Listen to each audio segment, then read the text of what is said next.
मंडळी नमस्कार. व्हिडिओची शूटिंग जरा जास्तच करायची असेल तेव्हा माझा कॅमेरामन स्वप्नील कुमावत किंवा नारायण पावले बाहेर असताना मला सांगतात की थोडं जरा दमानी करा, मध्ये आपल्याला ब्रेक घ्यावा लागेल. म्हणतो का? तेव्हा ते सांगतात की बॅटरी डिस्चार्ज होण्याची शक्यता आहे, बॅटरी चार्ज करून घेऊ, मग थोड्या वेळाने करून घेऊ. म्हणजे माझ्या कॅमेऱ्याची बॅटरी चार्ज झाल्याशिवाय शूटिंग करता येत नाही. दिवसभर मोबाईल वापरल्यानंतर कुठेतरी पोहोचताना मी विचार करतो की चार्जर मिळाला आणि सॉकेट मिळालं तर बरं होईल, कारण ते चार्जर मिळालं तरच माझा मोबाईल चालू राहू शकतो. आपण प्रवास करता करता साधारणतः इंधनाचा काटा कुठपर्यंत बघतो, आता किती किलोमीटर जाईल हेही कळतं, आणि त्यानंतर आपण शोधत असतो तो पेट्रोल पंप किंवा डिझेल पंप. आता लोक पुन्हा चार्जिंग पॉइंट किंवा ते काय CNG कुठे मिळतं ते शोधायला लागलेत. म्हणजे जसं जसं डिस्चार्ज होईल तसं तसं चार्ज व्हावं लागतं, इंधन भारित करून घ्यावं लागतं. आणि हे इंधन भरून घेतल्याशिवाय आपला पुढचा प्रवास होत नसतो. मग माझ्या गप्पांचा असू दे, मोबाईलचा असू दे, गाडीचा असू दे की अजून कुठला असू दे, तुम्हाला पंपावर थांबावंच लागतं आणि इंधन भरून घ्यावं लागतं. आयुष्यही असंच नाही का?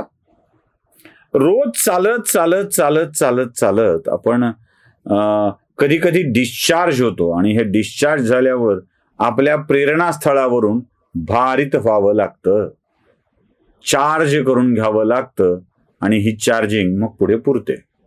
अशी चार्जिंग करून घेतलेला माणूस पुन्हा एकदा आपल्या बॅटरीला चार्ज करून घेण्यासाठी नागपुरात गेला आणि आपल्या चार्जिंग स्टेशनवर नतमस्तक होऊन पुष्प अर्पण केली, तेव्हा लक्षात येतं की आता ही चार्जिंग अजून दीर्घकाळ चालणार आहे. 10 वर्ष देशाच्या पंतप्रधान पदावर राहिलेल्या माणसाला अजून एकदा ऊर्जा भारित करून या स्थळानं परत पाठवलंय, म्हणजे अजून 10 वर्ष तरी आरामात सहज चालणार आहेत. काही फोटो दाखवतोय, काही व्हिडिओ दाखवतोय, एकदा बघून घ्या, मग मला काय म्हणायचंय ते तुमच्या लक्षात येईल.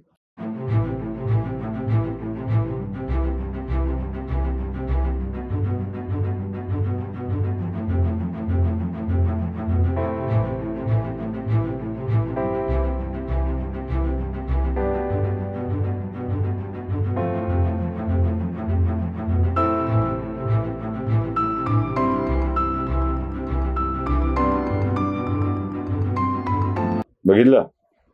या फोटो आणि व्हिडिओला बघितल्यानंतर देशाचे पंतप्रधान पुन्हा एकदा ऊर्जा भारित झालेले आहेत, आपल्या प्रेरणास्थळावरून प्रेरणा घेऊन निघालेले आहेत, हे लक्षात येतं.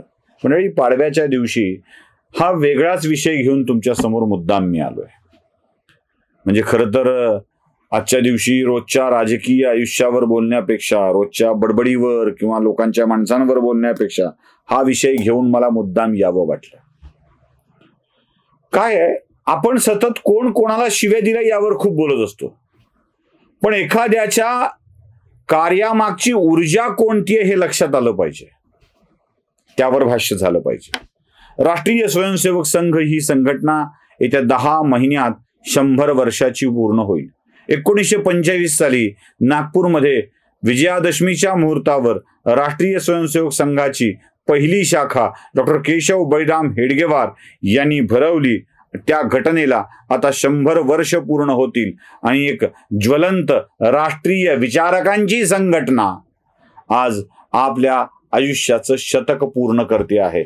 आणि याच शतकपूर्तीच्या वर्षात देशाचे पंतप्रधान येऊन तिथे नतमस्तक होतात, ती ऊर्जा घेण्यासाठी. अनेक लिब्रांडूंना या विषयात जळजळ मळमळ होण्याची शक्यता आहे. त्यांना मी सल्ला देईन, घ्या ना मग धवती योग. एवढं काय, त्याला काय फरक पडतोय? घ्या मोकळं, सकाळी पोट टकाटक. उगाच पोटात मळमळ, बळबळ, बडबड असल्या काही भावना करून घेण्याची गरज नाहीये. जळजळतय नि मळमळतय म्हणण्याची गरज नाहीये. या सगळ्यांना धवतीयोग देण्याची ऊर्जा देव मोदींना वारंवार देव. प्रॉब्लेम काय होता माहितीये तुम्हाला? का होतं असं?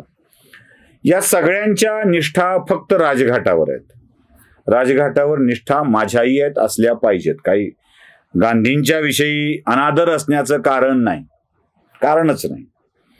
पण राजघाटाचा उपयोग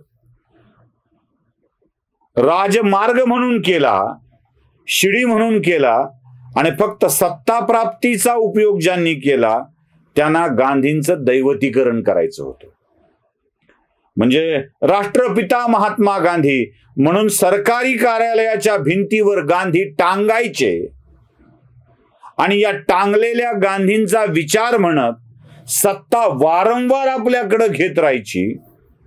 गांधींचा वापर सत्ता प्राप्तीसाठी आणि कागदावर छापलेल्या गांधींना ज्यावर आकडे लिहिलेत 10, 20, 50, 100, 500 या आकड्या लिहिलेल्या कागदांना आपल्या संग्रहात ठेवण्यासाठीच आजवर या लिब्रांडोंनी वापर केलेला आहे.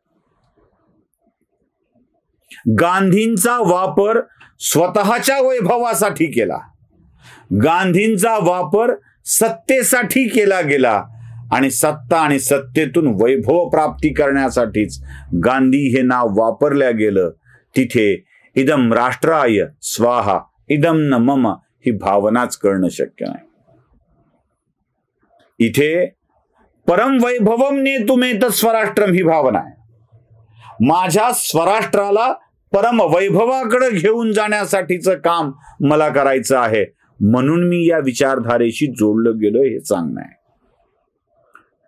प्रार्थनाच करायची आहे आणि सांगायचं आहे राष्ट्राला स्वयं स्वीकृत मार्ग आहे, कंटकाकीर्ण मार्ग आहे, काट्याकुट्यांनी भरलेला आहे आणि काट्याकुट्यांनी भरलेला आहे याची जाणीव माझ्या मनामध्ये असताना सुद्धा हा स्वयं स्वीकृत आहे, कुणी सांगितलंय म्हणून नाही. म्हणून मी नेहमी असतो बघा की संघ हे कर म्हणत नाही, करणाऱ्याला थांबवत नाही आणि जे जे राष्ट्राच्या हितकारक आहे ते करण्यासाठी संघ कधीच थांबवत नाही.